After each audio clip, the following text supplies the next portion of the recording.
बहू, फिर इनका रोज का बर्बाद शुरू हो गया। कब छुटकारा मिलेगा इनसे?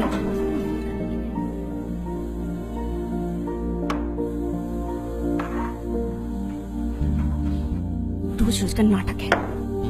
बहू, मेरा चश्मा देखा है कहीं? माँ जी, कितनी बार बोला, आप अपना चश्मा तकिए के नीचे क्यों संभाल के नहीं रखती? हमेशा इधर उधर रख देती हैं।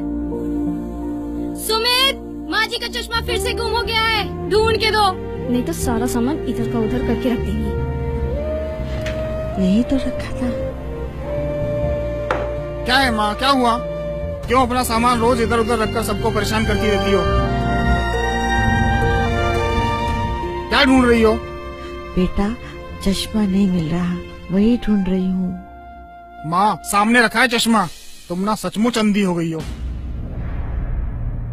Thank you.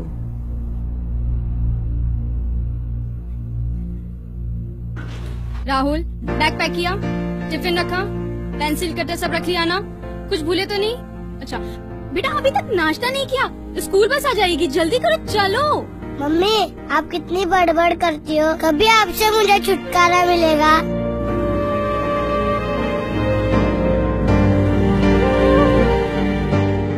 नेहा, मेरा चश्मा देखा क्या? राहुल बेटा, मेरा चश्मा देखा?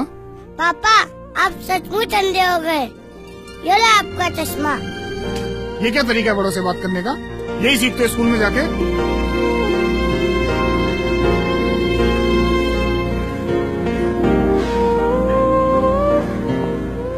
पापा, मैं स्कूल में नहीं सीखा, आपसे सीखा हूँ।